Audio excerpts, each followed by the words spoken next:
सर्वावतार धर्तारम भुक्ति मुक्ति प्रदायकम वंदेहम श्रेष्ठ देवम तम हरिकृष्णम मनोहरम। श्री स्वामिनारायण मंदिर विरसद में विराजमान अति प्रतापी घनश्याम महाराज, लक्ष्मीनारायण देव, हरिकृष्ण महाराज वगैरह देवों, परम पूज्य सद्गुरु ज्ञानजीवन दासजी स्वामी एमनी अक्षरवासना 50 वर्ष पूर्ण थया ए निमित्ते भव्याति भव्य आ दिव्य महोत्सव सद्गुरु वंदना महोत्सव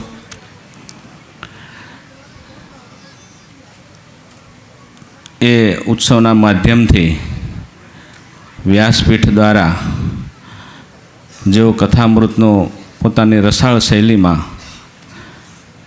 श्रीमद सत्संगी जीवन कथानो रसपान करावता देश विदेश में प्रसिद्ध मूर्धन्य कथाकार परम पूज्य सद्गुरु नित्य स्वरूप दासजी स्वामी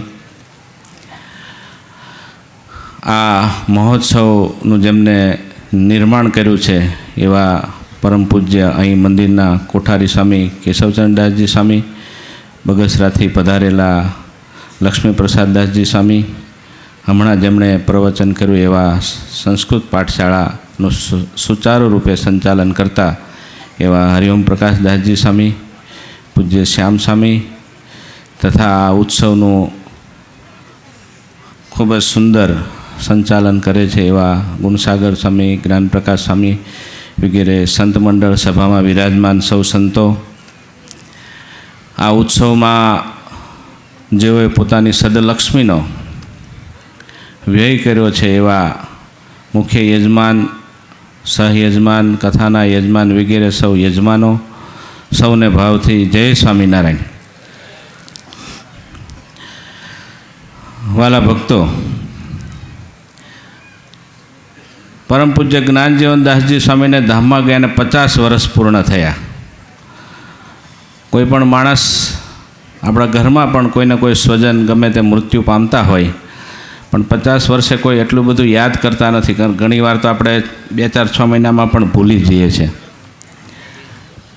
पण परम पूज्य ज्ञानजीवन दासजी स्वामीनुं एवुं विराट व्यक्तित्व, आकाश जेवुं ऊंचुं अने समुद्र जेवुं ऊंडुं, जेना कारणे एमनी साधुता मेरुना शिखर जेवी साधुता, जेना कारणे आज 50-50 वर्षोना वायणा वही गया पण आपणे हजी पण स्वामीने याद करीए छीए। स्वामी चरोतरना गामडामां फरता पोते खूब ज वितरागी, वैरागी, हरिभक्तोने राजी करवा माटे स्वामी पोते वहेला सवारे उठीने मालपुड़ा करे, मणना 2 मणना लोटना। दूधपाक ने मालपुड़ा चरोतर में बहु प्रसिद्ध अने हरिभक्तों ने राजी करे। पोते पाछा जमवा बेसे त्यारे सूको रोटलो ने छास, रोटला ने चोळीने छास में जमे एवो स्वामीनो वैराग। अने स्वामी अहीं स्वामीनी ओरडी छे ने अहीं विरसद में मंदिरनी सामे ज छे, त्यां बेसीने स्वामी अखंड जे हरिभक्तो आवे, बाळको आवे ने अखंड साकर वेचता एवा परम दयाळु। आजे पण जो आपणे आ पोस्टर में स्वामीनी मुखाकृतिना दर्शन करीए त्यारे आपणे देखाय के केटलो सौम्य स्वामीनो चेहरो।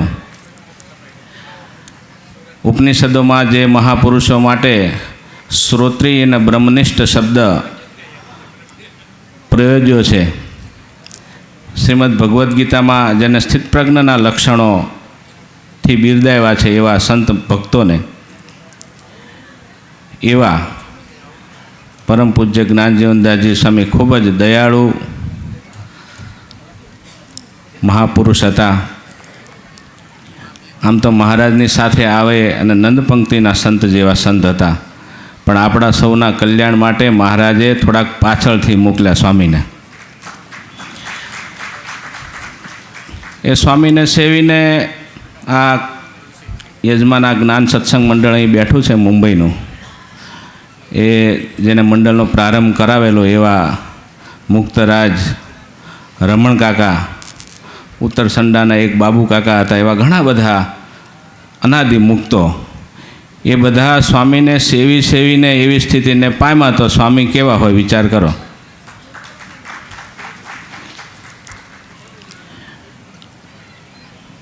ભલે સ્વામી આમ લૌકિક દ્રષ્ટિએ બહુ ભણેલા નહોતા, એમના જીવનમાં આવે છે કે સ્વામી ભણતા હતા, પણ સ્વામી પછી બહુ બીમાર થઈ જતા હતા અને પછી એમના ગુરુએ કીધું કે આપણે ભણવાનું તમે ભણ્યા જ છો, હવે આપણે આ ભણવું નથી, તમે સેવા કરો અને કથા વાર્તા કરો, ગામડા ફરો.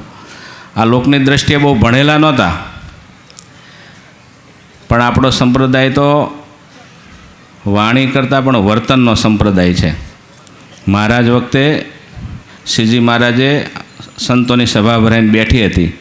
મહારાજે કીધું કે કંઈક અમદાવાદના કોઈ ગામડા હશે, એમાં સત્સંગ કરાવવા માટે કોણ જશે? થોડુંક કાઠું ગામ હશે, થોડું અઘરું સત્સંગ કરાવવાનું. સૌરાષ્ટ્રમાં ને કચ્છમાં તો વાંધો આવે નહીં, પણ ગુજરાતમાં સત્સંગ કરાવો કાઠો સ્વામી.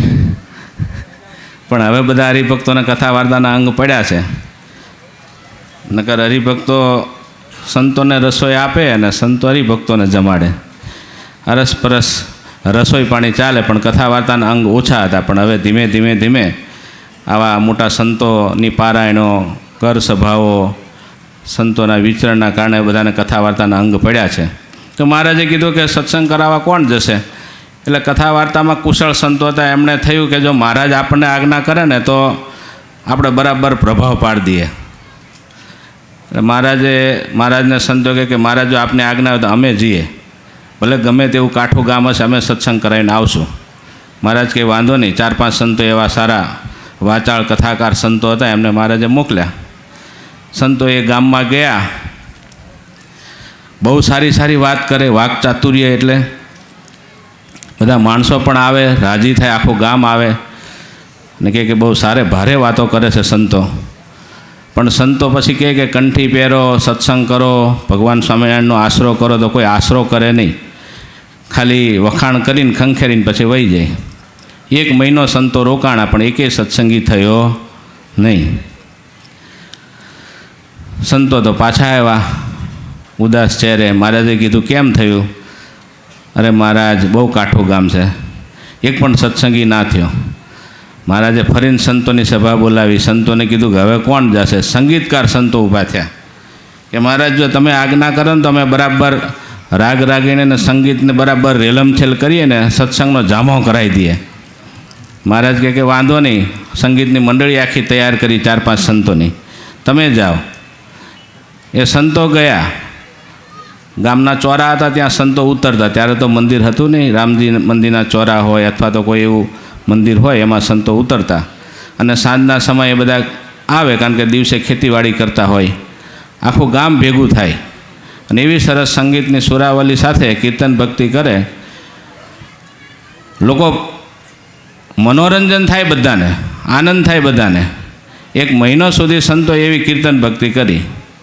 પણ સંતો પછી કથા વાર્તા કરીને કહે કે ભગવાન સ્વામિનારાયણનો આશ્રય કરો, કંઠી પહેરો, તો એક પણ જણ કંઠી પહેરવા તૈયાર થાય નહીં. 1 મહિનો રહ્યા, એક પણ સત્સંગી થયો નહીં. એ પણ સંતો પાછા આવ્યા.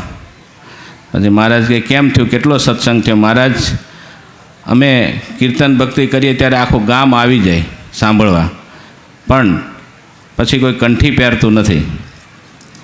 પછી મહારાજે ફરીને સંતોની સભા કરી.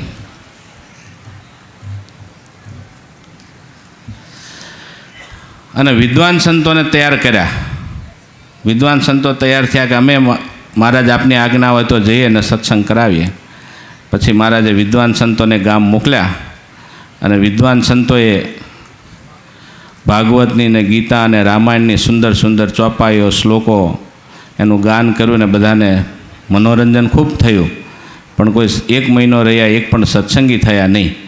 ત્યારબાદ પછી મહારાજે, એવું કહેવાય છે કે આત્માનંદ સ્વામી અને ધ્યાનાનંદ સ્વામી બહુ ભણેલા નહીં, અખંડ ભજનાનંદી ધ્યાન કરે આખો દિવસ.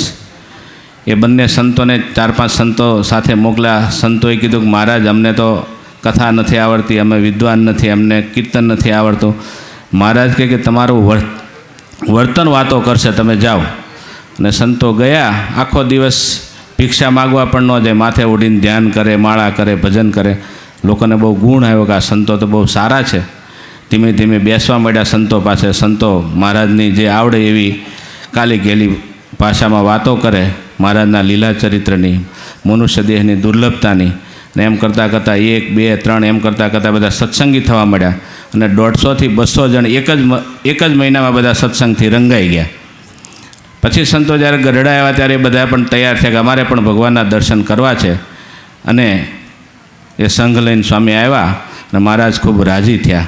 કહેવાનો ભાવ કે આ આપણો સંપ્રદાય વર્તનનો સંપ્રદાય છે,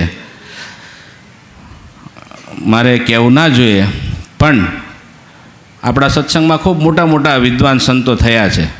સ્વામીના સમકાલીન પણ બહુ મોટા મોટા સંતો હતા.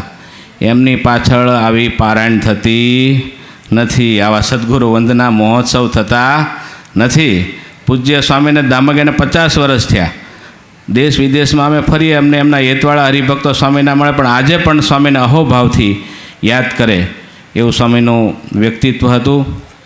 આ સદગુરુ વંદના મહોત્સવ દ્વારા ઘણા બધા સ્વામીના હિતવાળા હરિભક્તોએ સ્વામીને શ્રદ્ધા સુમન અને ગુરુ ઋણમાંથી મુક્ત થવા યત્કિંચિત જે પ્રયાસ કર્યો એ ખૂબ પ્રશંસનીય છે, શ્લાઘ્ય છે, સ્તુત્ય છે. આ વિરસદનું સ્વામી હરિઓમ સ્વામીએ ઘણી બધી વાત કરી. આ મંડળે ખૂબ સારો વિકાસ કર્યો. એ સંતોને પણ આપણે ખૂબ પ્રોત્સાહિત કરીએ, એમને વંદન કરી. આ વિરસદ ધામનો ખૂબ જ વિકાસ કર્યો. આપણે સ્વામીના ચરણમાં પ્રાર્થના કરીએ કે સ્વામી અમારા પર ખૂબ જ તમે અમી દ્રષ્ટિ રાખજો. ભલે ધામમાં બેઠા છો, પણ અંતકાળે મહારાજ સાથે અમને સૌને તેડવા માટે આવજો, એવી આપણે આજે હૃદયથી મહારાજને પ્રાર્થના કરશું. અસ્તુ. જય સ્વામિનારાયણ.